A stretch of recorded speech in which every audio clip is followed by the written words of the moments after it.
Yo what is up guys, शातिर वापस आ चुका है। कुछ अविश्वसनीय कारणों की वजह से मुझे YouTube पे थोड़े समय के लिए लगाम लगाना पड़ा था, पर हम वापस आ चुके हैं और हम छूटते ही आज रिव्यू कर रहे हैं, रादर समरी कर रहे हैं हिंदी में, आसान संक्षिप्त समरी इस किताब की रेंज जिसको स्पोर्ट्स जर्नलिस्ट डेविड एप्स्टीन ने लिखा है। कुछ इस किताब के बारे में बता दूं, डेविड एप्स्टीन और ऑथर के बारे में। डेविड एप्स्टीन खुद एक स्पोर्ट्स जर्नलिस्ट है जिसने किताब लिखी थी स्पोर्ट्स जीन के बारे में। स्पोर्ट्स के जर्नलिज्म के अलावा ये भी स्टडी करता है कि ह्यूमन परफॉर्मेंस को किस तरह से बढ़ाया जाता है। इस बुक का सेंट्रल क्लेम ये है कि जो जर्नलिस्ट होते हैं, यानी कि जिन लोगों को कई कई तरह की चीज़ें आती हैं बजाय एक तरह की चीज़, स्पेशलिस्ट से बेहतर कैसे होते हैं इस दुनिया के अंदर। प्रीफेस ये देना चाहता हूँ, अगर आप लोगों ने मैल्कम ग्लैडवेल की किताब पढ़ी होगी आउटलायर्स के नाम से मेरे ख्याल से, जिसके अंदर 10,000 आवर रूल की घोषणा हुई थी कि ये रूल है, ये किताब उस नैरेटिव को कंप्लीटली रिवर्स करती है। मेरी खुद की personal story generalization as oppose to specialization के साथ ये है कि जब मैं छोटा था मेरे घर पे एक अंकल आए, तो उन्होंने मुझे पूछा आप क्या क्या करते हो। मैंने कहा मैं गिटार बजाता हूँ, गाता भी हूँ, ड्राइंग भी करता हूँ, मेरे को बोलना पसंद है, ला ला ला ला ला ला। उन्होंने बोला बेटा ऐसा जिंदगी के अंदर ना एक चीज़ में स्पेशलाइज करो, नहीं तो तुम jack of all master of none बन जाओगे। उस बात ने मेरे को बड़ा प्रभाव करा। शुरुआत से मुझे लगता था मेरी इनएबिलिटी टू डिसाइड मुझे क्या करना है इज अ फंडामेंटल प्रॉब्लम। अब मैं कुछ फंडामेंटल अजम्पशंस बताने वाला हूं, अगर मैं आपको बताऊंगा आप अग्री करते हैं तो लाइक सब्सक्राइब कर दीजिए, नहीं करते तो भी कोई बात नहीं, वीडियो के एंड के अंदर आप अग्री करेंगे कि ये कितने ज़्यादा पॉपुलर हैं। ये fundamental assumptions about how we view success, growth and human performance. Number 1, हमारे को हमारे समाज के अंदर ये सिखाया जाता है कि जल्दी स्पेशलाइज करो, यानी कि अर्ली स्पेशलाइज करो। कि मतलब अगर आपने 10वीं क्लास के बाद 11वीं क्लास के अंदर कॉमर्स ली है तो बेहतर यही है कि आप भगत सिंह कॉलेज से कॉमर्स के अंदर ही डिग्री करो और आगे जाके ऐसी ही कोई जॉब ले लो, राइट, या CA कर लो फॉर इंस्टेंस। यदि आपने IIT JEE क्लासेस ली हैं तो इट मेक सेंस कि आप इंजीनियरिंग कॉलेज में और इंजीनियरिंग की जॉब करो, राइट। सो क्लियरली, क्योंकि हमारे मैं हिंदुस्तान के कॉन्टेक्स्ट में बात कर रहा हूँ, स्पेशलाइजेशन को मान्यता दी जाती है। नंबर 2, अगर कोई इंसान रेगुलरली जॉब्स, हॉबीज़ चेंज करता है और नई नई चीज़ें ट्राई करता है, एक हफ्ते वो स्काई डाइवर है, अगले हफ्ते वो पेंटर है, सो ऑन एंड सो फोर्थ, तो लोग बोलते हैं यार ये लॉस्ट है ज़िंदगी में, इसे पता नहीं ऐसे क्या करना है, इसकी ज़िंदगी में स्टेबिलिटी नहीं है, सो ऑन एंड सो फोर्थ। हालांकि इस आर्ग्यूमेंट में भी थोड़ा सा कैवियट है, थोड़ा नुआंस है, because yes while that is true, हमें जनरली मानते हैं कि जो लोग अपना मन अक्सर बदलते हैं और नई नई चीज़ें ट्राई करते हैं वो लॉस्ट है ज़िंदगी में। नंबर 3, सक्सेस उन्हीं लोगों के पास आती है कि जो लोग 10,000 घंटे एक ही चीज़ पे काम करते हैं। जिन लोगों ने चीज़ें सैंपल करी है उनके पास सक्सेस नहीं आती। माने कि ये अगर कोई MA संस्कृत है तो वही माशाल्लाह है, किसी बंदे के पास रूडिमेंट्री नॉलेज है संस्कृत की तो वो नहीं है, ठीक है। हम इन कुछ असम्पशंस के ऊपर ऑपरेट करते हैं हमारी सोसाइटी के अंदर। ये किताब उन सब असम्पशंस को चैलेंज करती है, तो आज हम इसके बारे में बात करने वाले हैं। सबसे पहले नंबर 1, डेविड एप्स्टीन ये कहता है कि इस दुनिया के अंदर 2 तरह के लोग हैं, जैसे हमने बात करी, एक जर्नलिस्ट, एक स्पेशलिस्ट। जर्नलिस्ट को हम बोल सकते हैं स्विस नाइफ की तरह। स्विस नाइफ के अंदर चाकू होता है, ट्वीज़र भी होता है, एक अलग तरह का चाकू होता है, और भी बहुत चीज़ें होती हैं, नेल फाइलर होता है, ठीक है। और स्पेशलिस्ट को हम बोल सकते हैं जैसे एक तलवार का काम है काटना, एक काम उसके लिए वो बेस्ट बनी हुई। मान लो कि दुनिया में यदि सबसे अच्छी तलवार हो सकती है किंग आर्थर की एक्सकैलिबर जो उसकी तलवार थी, तो स्पेशलिस्ट वो हो गया। और क्या कहते हैं, स्विस आर्मी का स्विस नाइफ वाला तेरा जर्नलिस्ट हो गया। एप्स्टीन ये कहता है कि दुनिया के अंदर हाँ हमें तलवारों की यानी स्पेशलिस्ट की भी ज़रूरत है, पर हमें स्विस नाइफ्स की भी ज़रूरत है। उसका पहला उदाहरण जिसके ऊपर एक किताब बेस्ड है वो है Tiger Woods versus Roger Federer, दोनों प्रसिद्ध स्पोर्ट्स पर्सन जिनके बारे में हम बहुत कुछ जानते हैं इस दुनिया के अंदर। टाइगर वुड्स को लगभग 3, 4 या 5 साल की उम्र से ही ट्रेन किया गया था कि तेरा ज़िंदगी में एक ही मकसद है, golf. Federer on the other hand, हालांकि उसकी मम्मी खुद टेनिस कोच थी, उसको बोला कि चल कैजुअली कभी फुटबॉल खेल रहा है, कभी बास्केटबॉल खेल रहा है, टेनिस भी ऐसे ही कर लेता था, और घर वाले भी एनकरेज नहीं करते थे कि यार देख ले, करना है तो करना है, कोई दिक्कत नहीं है, ठीक है। आज दोनों वर्ल्ड चैंपियन है, ये बात हम जानते हैं। तो क्या हम ये बात इस पर एग्री कर सकते हैं कि दोनों रास्तों से सक्सेस पे आना पॉसिबल है? एक बंदा जो रैंडमली सैंपल करता है, कैजुअल है, इतना सीरियस भी नहीं था, वो नंबर 1 पे आता है, और एक बंदा जिसकी पूरी ज़िंदगी गोल्फ है वो भी नंबर 1 पे आता है। खैर, हम स्पेशलाइजेशन के बारे में ऑलरेडी जानते हैं। स्पेशलाइज करने का मतलब ये होता है 10,000 घंटे लगाओ, एक चीज़ पे फोकस करो, बेटर होते रहो इटरेशन के साथ, और रूल्स को समझो, स्ट्रैटेजी बनाओ, सो ऑन एंड सो फोर्थ। इस बुक के अंदर हम जो समरी करने वाले हैं वो है जनरलाइजेशन की, कि ये जो रेंज होती है, how to expand the range of experiences in your life, breadth कैसे लाई जाए ज़िंदगी में एज अपोज टू डेप्थ, ठीक है। और ये बड़ी काउंटर इंट्यूटिव बात है, because we often look for experts intuitively as opposed to people who can do a bunch of different things. आओ इसके अंदर घुसते हैं। तो इसको हम बोलते हैं 12 rules for range. Number 1, cult of the head start, माने कि जिसने पहले शुरू किया वो जीता, जिसने लेट शुरू किया वो हारा। क्लासिक काउंटर एग्जाम्पल, अभी वॉलमार्ट जो कंपनी है उसको 70 साल की एज पे शुरू किया गया था उस बंदे ने जिसका नाम है वॉल्टन, ठीक है। इसके अंदर एप्स्टीन ये एग्जाम्पल देता है, 2 लड़कियां हैं पोलगार सिस्टर्स के नाम से, उनका बाप भी चेस चैंपियन था, ठीक है। तो इन दोनों लड़कियों को डेली बचपन की एज से ही कोचिंग दी जाती थी, ये भाई तुम्हें चेस वाले चैंपियन बनना है, और ये बनी भी अच्छे, इन्होंने नेशनली इंटरनेशनली मेडल जीते। फिर सडनली क्या हुआ, कंप्यूटर आ गया, कंप्यूटर बेस्ड चेस टूर्नामेंट होना शुरू हो गए, तो लड़कियां हारनी शुरू हो गई। लगा ये क्या हुआ, पूरी जिंदगी मेहनत करी कंप्यूटर कैसे हरा रहा है। तो उससे एक चीज़ क्लियर हो गई कि जस्ट बिकॉज आपने किसी चीज़ के अंदर अपनी ज़िंदगी लगाई है, इसका ये मतलब नहीं है कि उसके अंदर सक्सेस गारंटीड है। Which is even more reasons to implement range in to your life, because success is not guaranteed even if you start early. ये जो पहला आर्ग्यूमेंट है, इस आर्ग्यूमेंट को रखा ही इसलिए गया है क्योंकि मैल्कम ग्लैडवेल ने यह बोला कि अगर Bill Gates 10,000 hours of coding ना करता अर्ली एज पे तो वो बिल गेट्स ना बनता। अगर स्टीव जॉब्स इतनी सारी एक्सपेरिमेंटेशन और सेम चीज़ पे काम ना करता अर्ली एज पे तो स्टीव जॉब्स ना बनता। ये बोलता है ऐसा कुछ नहीं है, पूरी जिंदगी मेहनत करी, चेस में कंप्यूटर आके हरा लिया, what's the point, right. Number 1 cheese disproved, cult of the head start, that's a BS। तुम्हें मौका मिल सकता है कुछ चीज़ें अर्ली फिगर आउट करने का, पर हम अक्सर जानते हैं that the last person in the market often ends up dominating it, right. So the head start doesn't really have an advantage at least when it comes to range. Number 2, wicked world, यानी कि हरामी दुनिया। I am sorry, और कोई word नहीं मिल रहा है इसके लिए। ये बहुत इंटरेस्टिंग है। चेस के अंदर, टेनिस के अंदर क्या होता है कि complete rules, complete game. 64 pieces हैं काले, 64 उसमें स्क्वायर्स हैं काले और सफ़ेद, और दोनों तरफ थोड़े थोड़े पीसेस लगे हुए हैं। जितने भी मूव्स और प्रोबेबिलिटीज़ हैं वो with in the knowledge of the human brain है। तुम उन्हें समझ सकते हो, उन्हें स्टडी कर सकते हो, राइट। वो बदलेंगे नहीं, ऐसा नहीं होगा एकदम पे कि चेस बोर्ड इवेपोरेट हो गया कुछ और बन जाएगा, ठीक है। So you pretty much know the extent to which you can play the game. जैसे कि हम बोलते हैं कि हमें ये पता है कि हम इस 4 दीवारी के अंदर सेफ हैं, इस 4 दीवारी के अंदर वही होगा जो हम चाहेंगे, राइट। रफली ये होता है अनविकेड वर्ल्ड, कि जहाँ पे आपको रूल्स पता होते हैं, आउटकम्स गारंटीड होते हैं और स्ट्रैटेजीज भी उस बेसिस पे बनती हैं। अच्छा, अब आते हैं असली दुनिया के अंदर। यहाँ पे रूल्स अनसर्टन है, कोई वीडियो चलेगी नहीं चलेगी कोई गारंटी नहीं है। हम रफली इनकम्प्लीट इन्फॉर्मेशन के साथ कि अच्छा टाइटल लगाओ, ये सब बोलो, ढंग से बात करो, इनके साथ ऑपरेट कर सकते हैं। Basically what I mean is in the real world everyone is operating under incomplete information. Elon को नहीं पता कि मार्स का मिशन सक्सेसफुल होगा या नहीं होगा, बहुत सारे ऐसे वेरिएबल्स हैं जो वो नहीं जानता। He is operating under incomplete information, जहाँ पे रूल्स या तो मिसिंग है, ये कॉन्स्टेंटली बदलते रहते हैं, और इतने सारे एक्सटर्नल फैक्टर्स हैं जो केओस ला सकते हैं, तुम प्रिडिक्ट कुछ नहीं कर सकते। यहाँ पे एक हम हल्का सा डिविएशन लेते हैं। रे डालियो, मशहूर बिलियनियर इन्वेस्टर, ये बात कहता है कि देखो ऐसा है, प्लान्स बनाना बहुत बढ़िया है, लेकिन वो इंसान जो समझता है कि जब चीज़ें बदलती हैं उनके हिसाब से कैसे बदलना, dealing with uncertainty is a far more important skill than iterating on certainty, ठीक है। ये जानना बहुत ज़रूरी है। तो रेंज का फंडा ये है कि इतनी सारी भिन्न भिन्न प्रकार की एक्टिविटीज एक्सपीरियंसेस करो कि तुम्हें जनरल अप्रॉक्सीमेशन होनी शुरू हो जाए कि इस दुनिया के अंदर जहाँ पे रूल्स कंप्लीट नहीं है, वहाँ मैं कैसे सक्सेसफुली ऑपरेट कर सकता हूँ या कर सकती हूँ। This is number 2। ये दुनिया विकेड है, यहाँ पे इनकम्प्लीट रूल्स हैं, इसके अंदर तुम्हें कैसे काम करना है, ठीक है। Number 3, when less of the same is more. यहाँ हम बात करने वाले हैं सैम्पलिंग पीरियड के बारे में। अक्सर क्या होता है कि जैसे छोटे बच्चे होते हैं, अगर Tier 2 Tier 3 सिटीज़ में भी रहते हैं, तो क्या होता है, जो एंथुजियास्टिक माँ बाप होते हैं उन्होंने कई चीज़ों में डालते हैं, भाई डांस क्लास कर ले, ड्राइंग क्लास कर ले, पेंटिंग कर ले, हॉर्स राइडिंग कर ले, so on and so forth. Schools भी in fact to a large extent promote करते हैं कि आज हम फैंसी ड्रेस कंपटीशन कर रहे हैं, आज हम रेसिंग कंपटीशन कर रहे हैं, having a breadth of competitions which serve as somewhat of a sampling period for these kids, देखने के लिए कि मुझे क्या पसंद है क्या नहीं पसंद। उसके विपरीत अगर तुम किसी बच्चे को सैम्पलिंग करने का मौका ना दो और सीधा एक चीज़ में घुसा दो, तो उसके अंदर लगा रहेगा। इनफैक्ट उसे कभी पता भी नहीं होगा कि वो और किसी चीज़ में अच्छा या नहीं है, बिकॉज दे विल फील कि उसकी रियलिटी ही यही है, राइट। तो पॉइंट ये है कि one of the great things you can do to incorporate range into your life as a young person is to sample as much as possible. पहले casual sampling, एक पोकर का game attend कर लिया, एक rock climbing कर ली, एक जगह जाके स्टैंड अप कर लिया, ठीक है।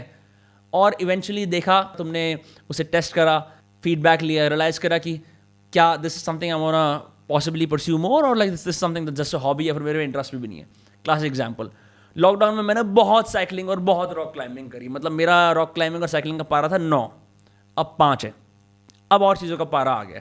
तो मैंने रियलाइज़ कर लिया कि इस सैम्पलिंग पीरियड के अंदर जब मेरे पास समय था, मैं डिफरेंट एक्टिविटीज़ ट्राई कर रहा था. जुजित्सु ट्राई करी, रॉक क्लाइंबिंग ट्राई करी, साइकिलिंग ट्राई करी.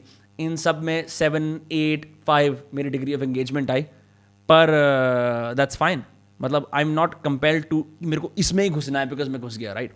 सो the ability to have a sampling period early on in your life makes you more of a journalist. जो लोग ये नहीं करते वो सफ़र करते हैं. Number 4, bad professors, smart students. क्या मतलब है इसका? एक पर्सनल एग्जांपल लेता हूँ. जब मैं बॉस्टन यूनिवर्सिटी में पढ़ रहा था, एक वेबसाइट आती है ratemyprofessor.com, अमेरिका में प्रसिद्ध है. वहाँ पे जाके स्टूडेंट्स क्या करते हैं, वो सर्च करते हैं इस क्लास के इस प्रोफेसर की क्या रेटिंग है. ठीक है. अक्सर मैंने अपने सहपाठियों में और खुद में बिहेवियर देखा कि जिन प्रोफेसर्स की रेटिंग हाई थी, जो प्रोफेसर्स आसान थे, उन प्रोफेसर्स को सब लोग लेते थे. उसमें कमेंट लिखते थे कि इस प्रोफेसर को 4.9 स्टार्स हैं, ये नॉलेज ऑफ सब्जेक्ट इसकी इतनी है, ये इसका इतना, ये ग्रेडिंग कैसी है, इसलिए इसे लेते हैं. सब लोग लिखते हैं इजी क्लास, पासिबल, कोई दिक्कत नहीं है, ब्ला ब्ला ब्ला ब्ला.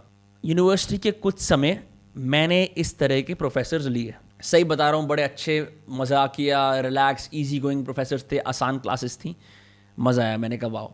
फिर मैंने जब रेंज पढ़ी तो मेरे को मेरा पास्ट कंटेक्चुअलाइज हुआ. जो भी प्रोफेसर्स डिफ़िकल्ट होते हैं, the professors that you hate, and I am not saying because they are incompetent, क्योंकि वो बहुत मुश्किल हैं.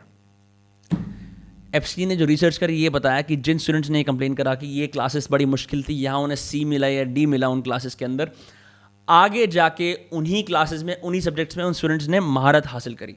माने कि आसान प्रोफेसर से अच्छा ग्रेड मिला, शॉर्ट टर्म सक्सेस हो गई, पर उसका जो ग्राफ होता है वो लॉन्ग टर्म में नीचे चला जाता है. ऑन द अदर हैंड, मुश्किल प्रोफेसर के साथ बुरा ग्रेड मिला, ग्राफ टेम्पररी नीचे जाता है, शॉर्ट टर्म में, लॉन्ग टर्म में ऊपर उठ जाता है. ठीक है. I am sure there are examples in your life as well when you have seen this. ये इसने इसके अंदर रिसर्च करके दिखाया है. इसलिए it's very very very very very important कि हम ऐसी चीज़ों को रेगुलरली ट्राई करें जहाँ पे फेलियर ऑप्शन है, क्योंकि उस फेलियर से long term success overall improve होती है. अभी मैं जनरल ब्रॉड स्ट्रोक्स में बात कर रहा हूँ, पर एक प्रोफेसर का एग्जाम्पल इतना स्ट्रांगली हिट करा था कि it just will naturally make you seek out more adversity in your academy or anything else. जहाँ पे चैलेंज है, क्योंकि जहाँ चैलेंज आसान है वहाँ तुम्हें इमीडिएट ग्रेटिफिकेशन मिल जाएगी, पर लॉन्ग टर्म में तुम कुछ नहीं सीखोगे. ठीक है. Number 5, thinking outside experience. Analogies की बाजी.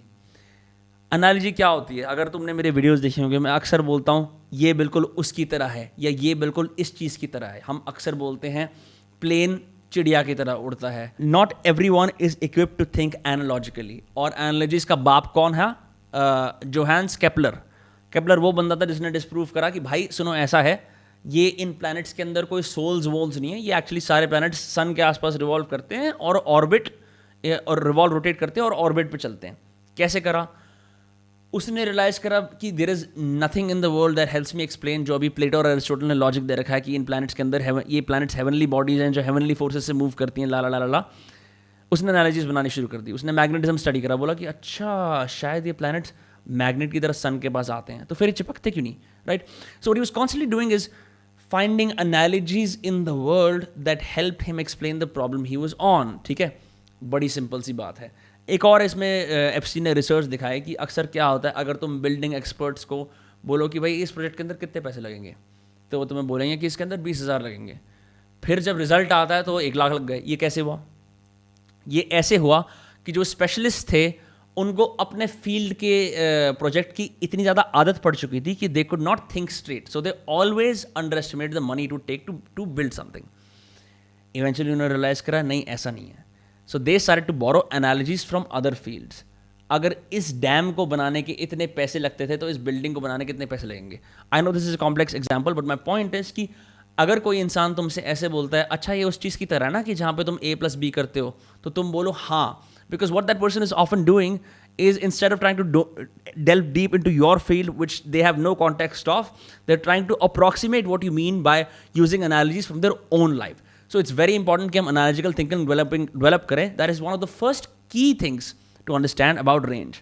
अगर हम उसके अंदर डाविंची का भी एग्जांपल लेते हैं तो डाविंची का सीन ये था कि भाई उसने बोला I want to study flight. मेरे को ना, तो उसने जो हेलीकॉप्टर का ग्राफ या ड्राइंग बनाई, it was based on part कि किस तरह से नदी के अंदर उसका चप्पू चलता है, किस तरह से चिड़ियाएँ उड़ती हैं. उसने विट्रूवियन मैन की ड्राइंग बनाई. उसने बोला अगर एक हाथ की लेंथ इतनी है तो इससे हम मेजरमेंट कर सकते हैं. You know what I mean? Borrowing analogies from different fields to help you think better allows range in your life. Okay. Number 6, जब खामा खा परसिस्टेंस पॉइंटलेस हो जाती है. इस चीज़ के लिए मैं खास, क्योंकि मेरे कुछ ज़िंदगी के अंदर सीए वाले दोस्त हैं, मैंने अक्सर देखा उन्हें स्ट्रगल करते हुए, अक्सर देखा लोगों को आईएएस के 6-6 7 रैंक देते हुए. I am not here to जज, क्योंकि मैंने वो काम नहीं करा तो I can not speak about it. But sometimes मुझे ऐसा लगता है कि वाई. एप्स्टीन कहता है ये बहुत ज़्यादा ग्रिट होना ना, कि मैं करूँगा करूँगा करूँगा करूँगा despite overwhelming failure is a problem, right? It's a specialist problem. And the reason is USA के अंदर एक अकेडमी है वेस्ट पॉइंट. वो वेस्ट पॉइंट अकेडमी से इनके सारे मिलिट्री, नेवी, एयरफोर्स के कैडेट ट्रेन होके आते हैं. तो ये लोग देखते थे कि ये लोग वेस्ट पॉइंट से ट्रेन तो हो जाते हैं, लेकिन उसके बाद हर कोई नहीं जाता एक्टिव ड्यूटी पे. कई बस ट्रेन करके एकदम शांति से बैठ जाते हैं कि मुझे नहीं करना. इन्होंने इंसेंटिव्स ऐड करे, इन्होंने और इंसेंटिव्स ऐड करे, हेल्थ इंश्योरेंस ले लो, ये ले लो, वो ले लो. ये देखते हैं फिर भी लोग ड्रॉप आउट कर रहे हैं, क्या चक्कर क्या है? एंड दे रियलाइज कि तुम परसिस्टेंटली कितनी भी कोशिश कर लो, you can not make people stay. Which brings me to match quality. ये जो फंडा है मैच क्वालिटी का, ये क्या है? अगर तुमने हल्का सा भी फ्लो स्टेट के बारे में जाना होगा तो ये होगा कि फ्लो स्टेट तब होती है कि फक यार मैं स्टेट ऑफ फ्लो के अंदर था, या मैं जोन में था, या मैं जोन में थी, जब your level of training matches the challenge eight hand. मतलब चैलेंज थोड़ा सा ऊपर और तुम्हारी ट्रेनिंग यहाँ पे, तो मज़ा आ रहा होता है फिर, राइट? अब मैं आइंस्टाइन को बोलूँ एक काम कर, 2+2 कर, ठीक है, फ्लो स्टेट नहीं बनेगी. या मैं एक साल के बच्चे को बोलूँ 2+2 कर, फ्लो स्टेट नहीं बनेगी. दोनों जगह पे ये काउंटर इंट्यूटिव हो चुका है, राइट? तो ऐसे ही वैन गो का एग्जाम्पल देता है इसके अंदर. बोलता है कि वैन गो इस तरह का इंसान था, उसने एक तरह की पेंटिंग ट्राई करी, मिजरेबली फेल हुआ. एक और तरह की ट्राई करी, फिर फेल हुआ, ठीक है. स्कल्पटिंग ट्राई करी, उसमें फेल हो गया. बार बार फेल होता जा रहा है, फेल होता जा रहा है, फेल होता जा रहा है, फेल. क्या चक्कर क्या है? इवेंचुअली क्या होता है, एक दिन वैन गो थका परेशान होता है और वो सैंड के ऊपर कुछ पेंट कर देता है. And that gives birth to the style of Van Gogh paintings that we see all across the world. अगर इसके विपरीत वैन गो एक ही स्टाइल में, मान लो क्यूबिज्म एक पेंटिंग का स्टाइल है, उसमें ही लगा रहता, तो आज हम उसके बारे में ना जानते. So being able to quit when you know it won't work out for you is very advantageous. यहाँ पे this is not the case to say कि मुश्किलों से भाग जाओ. कई बार ऐसा होता है वो मुश्किल तुम्हारे लिए बनी ही नहीं है, वो मुश्किल किसी और बंदे के लिए, किसी और कॉन्टेक्स्ट, किसी और ब्रिंगिंग के बंदे के लिए बनी है, ठीक है. जैसे मैंने रॉक क्लाइंबिंग एग्जाम्पल लिया था, मैंने रॉक क्लाइंबिंग करी, हाँ मेरे को वो फील भी आ रही है, पर वो शायद मेरे लिए अप्रोप्रिएट मुश्किल नहीं है. मेरे लिए मैच क्वालिटी तब होती है जहाँ पे मैं जिस तरह का बंदा हूँ और जो मेरे सामने चैलेंज अपॉर्चुनिटी आई है वो एकदम मैच तब करती है जब मैं दोस्तों के साथ बैठा हूँ और लोगों के साथ बैठा हूँ और मेरे को मौका मिलता है विटी बातें करने का, यानी ऑब्जर्वेशंस करने का और देखने का वो किस तरह लैंड करती हैं. That is bliss for me, that I can do 24/7 365 non stop, चाहे मैं कितना भी थका हूँ, right? So I understand that. लेकिन अगर मैं बोलूँ कि नहीं, मैंने ना स्टैंड अप कॉमेडी का करियर शुरू करा था 3 साल पहले, अभी तक कुछ नहीं हुआ, लगा रहता हूँ डिस्पाइट ओवरवेलमिंग एविडेंस कि आई एम फेलिंग, तो I be stupid. That's when I would have the problem of too much grit, ठीक है. So knowing when to quit and change sampling period के हिसाब से is a gift that every journalist should naturally nurture and cultivate. Number 7, flirting with your possible selves. एक और example लेते हैं, इसने डेविड एप्स्टीन ने जो दिया, मैं उसको रफली बता दूंगा तुम्हें समझाने के लिए. एक हाउसवाइफ थी, उसका कुछ खास ऐसा सिस्टम नहीं चल रहा था, घर गृहस्थी में लगी हुई थी, अपने बच्चों को करती थी. फिर एक दिन एक नेबर ने बोला, भाई हम सारे ना यहाँ जा रहे हैं फार्म के अंदर एक मोर्चा लगाना है, आप चलोगे? उसने कहा चलो. उस मोर्चे के अंदर बाय चांस उसकी कुछ अंदर ऐसे जाग गया, उसने कोई अच्छी बातें बोल दी, दूसरे और मोर्चे वालों ने बुला लिया, वो चली गई. इवेंचुअली किसी ने बोला आप एक काम करो, आप हमारे एनजीओ के सीईओ बन जाओ. उसने कहा ठीक है. फिर किसी मल्टी-मिलियनर डॉलर ने बोला कि आप अच्छी मैनेजमेंट करते हो, आप हमारे प्रेसिडेंट बन जाओ. उसने कहा ठीक है. तो उसने अपनी ज़िंदगी के एंड में बोला आई नेवर इन्विजन्ड, ये उसका पॉपुलर कोड बन गया. कहने का मतलब ये है कि उससे पहले तक वो एक साधारण हाउसवाइफ थी. फिर किसी ने बोला कि ये ट्राई करना है, उसने बोला हाँ. फिर उसने एक और बार हाँ बोला, एक और बार हाँ बोला, एक और बार हाँ बोला, और एक महज हाउसवाइफ, एक नॉन डिस्क्रिप्ट जिंदगी जीती हुई सडनली एक world famous president, CEO, management गुरु बन जाती है. क्यों? हमें लगता है हमारे जो सेल्फ का आइडिया होता है वो रिजिड होता है, स्टेबल होता है। मैं ये बंदा हूँ, मेरा ये नाम है, मेरे को ये काम करना आता है, सो ऑन एंड सो फोर्थ, मैं मेरा बक्सा। ये जो क्लीशे हम बात बोलते हैं, thinking outside the box, can also be replace with another term if you want to use it, flirting with your possible selves. अगर एक जगह विनम्र बदतमीज है, जोक्स मारता है, ओवर्टली सार्कास्टिक है, तो एक जगह उसके अंदर सॉफ्ट रह के रोमांटिक होने की किसी और चीज़ की टेंडेंसी है। या फिर an extremely harsh judge of people is also capable of petting dogs.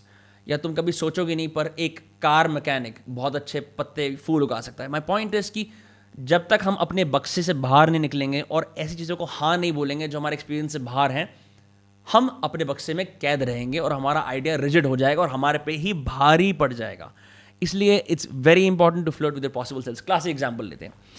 Lockdown से पहले we knew of Sameer Raina, the famous YouTuber, streamer, gamer, chess player and now rapper as Sameer Raina the comedian, a runner up in Comicstaan. अब हम उसे जानते हैं, यार इसने chess का सीन कर दिया इंडिया के अंदर, या फिर यार इसने ये कर दिया, ये वो कर दिया, राइट। एंड मैं उसकी स्टोरी देख रहा था, he recently said I never thought कि मैं रैप भी कर पाऊंगा। Everyone who we consider a generalist is basically someone who bet on an other reality, another version of themselves, and then they became it. As simple as that. So in a very fine way, Samir Raina is a generalist, right? Because all he said is, let me see what this has to offer. I have no clue. I'm a newbie. मुझे बिल्कुल नहीं पता, but let me try. And now there we are. एक और example है इसके अंदर Darwin का। डार्विन का सीन क्या था? डार्विन के पापा ने उसे बोला कि भाई मेडिसिन पढ़नी पड़ेगी तेरे को। कहता है मेरे को नहीं पढ़नी, उसको बहुत बोरिंग लगती थी। फिर उसने एक टाइम पे सोचा मैं क्लर्जी मैन बन जाऊँ। क्लर्जी मैन होता है जैसे चर्च के अंदर जो पादरी होता है इस टाइप का, तो वो बन जाऊँ। इवेंचुअली उसे एनिमल्स में इंटरेस्ट आया। तो जब वो अपनी ज़िंदगी में रिफ्लेक्ट कर रहा था, बोल रहा था मैंने कभी सोचा भी नहीं था कि मैं यहाँ पहुँचूंगा। अपनी एग्जाम्पल की बात करूँ, अगर मेरे को किसी ने बोला 16 साल के एज पे इन्वेस्टमेंट बैंकर बन जा, किसी ने बोला, मैंने खुद बोला रॉकस्टार बन जा, ठीक है। फिर मैंने कॉलेज में सोचा एडवर्टाइजिंग मेजर बन जाऊँगा, फिर मैंने सोचा कि ऐसा बन जाऊँगा। आज मैं ये काम कर रहा हूँ। आई never thought, and I am sure कि 40 साल के एज में मैं कुछ ऐसा कर रहा हूँ, job that's not even built yet, right. So that is why sampling is extremely important, because you don't know who you are until you test everything out. Range कमाने का सबसे fundamental तरीका है is to test things week by week, month by month, year by year. जिस तरह करना है उस तरह करो। जब तक कि casual sampling नहीं होगी, आदमी को पता नहीं चलेगा वो किस चीज़ के लिए capable है। पहली चीज़ पे हाँ बोलना can often be detrimental to what you are capable of. ठीक है। Number 8, outsider advantage. ऐसा क्यों होता है कि जब अपने राइटर दोस्तों को बोलता हूँ कि सुनो मेरी राइटिंग एडिट कर दो, तो वो ढंग से नहीं कर पाते?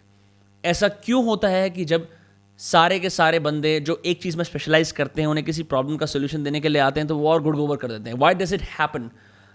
वेल, होता क्या है, the problem with being too immersed in a field is, my friend Sumit Kumar gave this great analogy, you get up in your own ass. और बेयर विद मी, मैं अनरूली लैंग्वेज इसलिए यूज़ कर रहा हूँ एग्जाम्पल पॉइंट करने के लिए कि होता क्या है, तुम एक चीज़ में इतना स्पेशलाइज कर चुके हो कि अगर तुमने बैड फर्स्ट प्रिंसिपल पर शुरू करा था और उस पर इटरेट करते रहे तुम सम्मानित होते रहे, you arrived at a place कि जहाँ पे तुम एक बहुत पैनी नोक के ऊपर खड़े हो, यूं, ठीक है। तुम्हारा मार्जिन ऑफ एरर हो गया ये 1000, वर्सेस एक बंदा तुमसे छोटे पहाड़ पे खड़ा है बट इट्स अ प्लेटो। उस प्लेटो के अंदर रेंज है, ठीक है। The probability of him being right is far more. Now why does that happen? That happens because often when you do something, जब तुम एक चीज़ को इतना ज़्यादा कर लेते हो तुम्हारे ब्लाइंडर्स ऑन हो जाते हैं, ठीक है। तुम जैसे आइंस्टाइन का एग्जाम्पल लेता है, एप्स्टीन बोलता है कि सुनो आइंस्टाइन ने बहुत कुछ दिया मैथ्स को, बहुत ओपन माइंडेड था, सब कुछ था, but he was obsessed with one equation. And I'm not saying obsession is a bad thing. So doing anything with your blinders completely on can be detrimental to your success. And that's primarily why governments, organizations, and individuals ask for solutions and feedback from non-experts. बहुत ज़रूरी चीज़ है ये जानना। तुम्हारे expert दोस्तों को तुम्हारे same field वाले इतना नहीं पता होगा जिस तरह की ओरिजिनल वैल्यूएबल इंसाइट एक ऑडियंस वाला, एक नॉन रिलेटेड इंसान दे सकता है। ये बात टिम फेरिस बोलता है अगर तुम्हें अपना ऐसे एडिट कराना है लॉयर से कराओ, बिकॉज लॉयर राइटर इस सेंस में है कि उसे फैक्ट्स पता है, वो एकदम पे फ्लफ को हटा देगा, राइट। ना लॉयर का और राइटर का हालांकि थोड़ा क्लोजली टाइट फील्ड है, बट द पॉइंट इज कि वो उस तरह का काम कर सकता है that a bunch of writers can not do, because they will be caught up in the rules, in the logistics, in the way things are suppose to be done, right? That's why having non-related people slash experiences to your general domain is a very helpful idea if you want to become a generalist. ठीक है, outsider advantage होना बहुत ज़रूरी होता है. दुनिया के अंदर एक कंपनी है इनोसेंटिव के नाम से, जिनका काम है कि वो different solutions complex specialize problems के लिए क्राउड सोर्स करते हैं जनरल लोगों से, और उनसे ही तुम्हें फिर उनका सोल्यूशन हो जाता है. Okay, number 9, lateral thinking with withered technology. इसका मतलब क्या है इतनी भारी बात का? इसका मतलब बेसिकली ये है कि निंटेंडो ने मिलियंस करोड़ क्यों सेल करे, गेम बॉय इतना प्रसिद्ध क्यों था? पॉइंट ये था कि ये कंपनी जा रही थी नीचे, बड़े बड़े LCD गेम्स आ रहे थे, फैंसी टेक्नोलॉजी हो रही थी जापान के अंदर. CEO ने बोला यार नए कॉलेज ग्रेजुएट्स हायर करने हैं. उनमें से एक ये हमारा बंदा था, इसका नाम था गुनपाई योकोई. ठीक है, इसका फंडामेंटल ये सीन था, एक हॉबीज था, इसने पियानो भी आता था ऐसे बजाना, बॉलरूम डांसिंग आती थी, चीज़ें बनाता रहता था, राइट? वहाँ पे इसको बस ये था कि मेरी जॉब लगी रहे, तो ये मेंटेनेंस डिपार्टमेंट था. इसने इवेंचुअली रियलाइज करा भाई कि हमारी कंपनी तो पिटती जा रही है. अगर आप निंटेंडो गेम बॉय का डिज़ाइन देखोगे, 4-5 डॉट्स आती हैं, ग्रे स्केल है, but why was it so popular? The team it self set हम लोगों ने हर तरह का कॉर्नर्स कट करे, कोई कटिंग एज टेक्नोलॉजी नहीं. In fact very recently one of the CEOs said we are not producing next generation gaming consoles. Contrast that with PS5, सबसे बढ़िया सबसे फाड़ चीज. The point is कई बार क्या होता है, technology can become counter intuitive. जिस चक्कर में तुमने कम्युनिकेशन के लिए ईमेल पाला, आज वो तुम्हें काटने को आ रहा है. जिस चक्कर में तुमने बोला व्हाट्सएप पे I can stay connected to my family and friends और फोटोज भेज सकता हूँ, आज वो तुम्हारी मुसीबत कर रहा है. The point is you don't know कब मॉडर्न टेक्नोलॉजी एक्चुअली तुम्हारा जो काम सॉल्व करने के लिए आई थी उसे और बढ़ा दे, राइट? तो पुरानी चीज़ों को रीपर्पस करना एक नए सिरे से, right? One of the examples I can think of is record players hipsters ने दोबारा प्रसिद्ध कर दिए. अब रिकॉर्ड्स के अंदर USB फिट होती है ताकि तुम रिकॉर्ड से अपनी MP3 वो बना लो. There are other examples of कि जहाँ पे तुमने बहुत ही पुरानी चीज़ ली, उसे रीपर्पस करा, and it became simple and attractive enough that lots of people used it, right? So the ability to use range means कि तुम साधारण inanimate objects का इस्तेमाल करके उनसे नई चीज़ें बना सकते हो, right? So that's the advantage of having little thinking with technology. एक और एग्जाम्पल है जैक बुचर का. विजुअलाइज वैल्यू है इंस्टाग्राम पे, ट्विटर पे, हर जगह. ग्राफिक डिजाइनर जिनको भी मैं जानता हूँ, obsess over font, colour, placement, position. Jack Butcher ने इतनी बड़ी कंपनी बनाई, उसने एक सिंपल फंडामेंटल प्रिंसिपल फॉलो करा. मैं सिर्फ और सिर्फ 2 कलर यूज़ करूँगा, 1 फॉन्ट यूज़ करूँगा, काम खत्म. The fuck. उसके जितने भी ग्राफिक्स हैं, दे लुक लाइक एक साइंस की पुरानी किताब के अंदर जैसे ग्राफ बने होते हैं, ऐसे होते हैं. Then why is he so successful? He used lateral thinking with withered technology. इस मॉडर्न एज के अंदर जहाँ पे VFX, एनिमेशन, VR आ रहा है, कौन गधे का बच्चा एक सिंपल ग्राफ या एक सर्कल और लाइन से कुछ समझाने की कोशिश कर रहा है?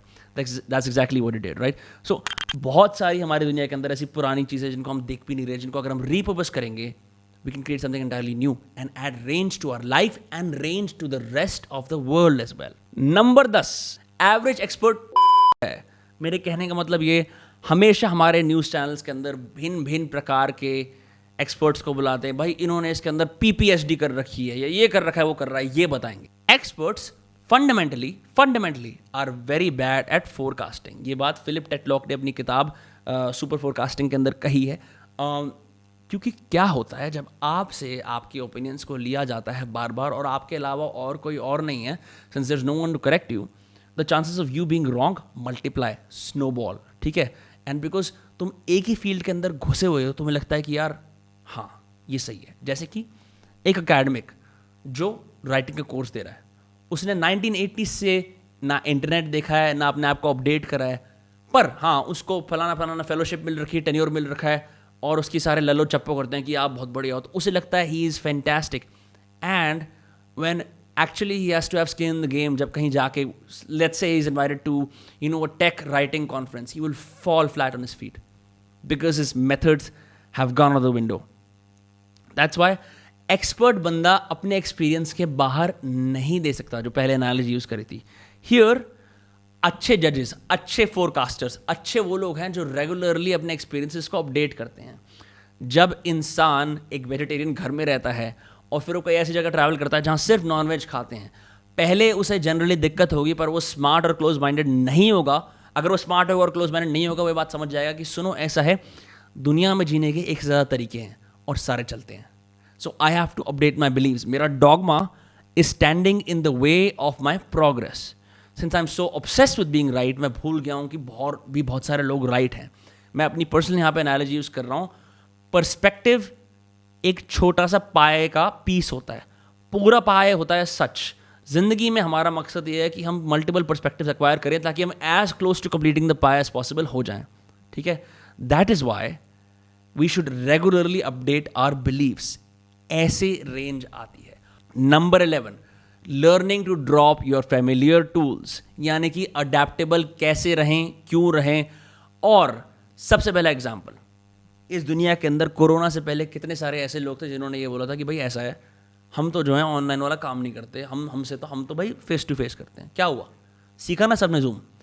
50 साल के टीचर्स ने, 70 साल के एम्प्लॉयज़ ने, सबने जूम सीखा। How was it that the entire world had to adapt to learn Zoom in order to make money and survive in a world with the rules again are constantly changing, जहाँ पे rules incomplete हैं, right? जो लीन startups होते हैं वो क्या करते हैं? They adapt to a changing market, right? अब मैं अगर एक हलवाई को बोलूँ, सुन मेरे घर पे आके खाना बना, हलवाई क्या करेगा? बहुत घी डालेगा, ओवरली एक्स्ट्रा क्वांटिटीज में बनाएगा, ज़्यादा मसाले डालेगा और फटाफट बैच करके बना देगा खाना। पर अगर घर में 3 लोग हैं तो वेस्टेज नहीं होगी, टेस्ट अजीब नहीं होगा।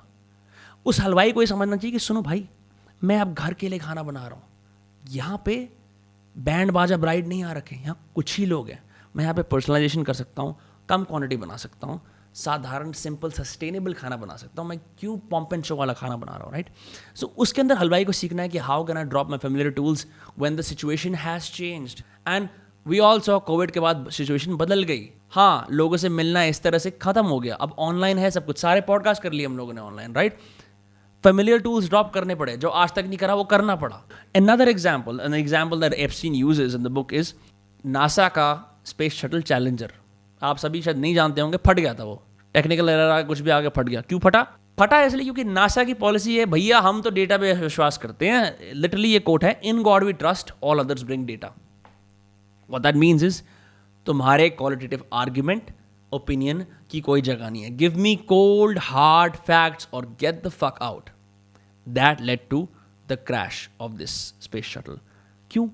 बिकॉज उनका जो कल्चर था, हाईली टेक्निकल कल्चर, कि हम डेटा पे ही ऑपरेट करते हैं, उसके अंदर फंडामेंटल फ्लॉ था। इंजीनियर्स ने नहीं बोला कि कोई दिक्कत है, जब रीडिंग आई तो बोला कोई दिक्कत है, नहीं किसी ने नहीं बोला दिक्कत है, डेटा भी सही लगा और वो फट गया। ऐसा हमें बार बार जिंदगी के अंदर करना पड़ता है कि जहाँ पे हमारा स्टाइल ऑफ स्पीकिंग, हमारी वेशभूषा, हमारे ट्रेंड्स, हमारे बिलीव्स, ये सब हमें चेंज अडेप्ट कर। अब मैं बैंगलोर में जाके हिंदी बोलूँगा, काम नहीं चलेगा। मैं जिस तरह से लोगों से फरीदाबाद में रिलेट करता हूँ, मैं उस तरह से लोगों से बैंगलोर में रिलेट नहीं कर सकता। I have to start afresh.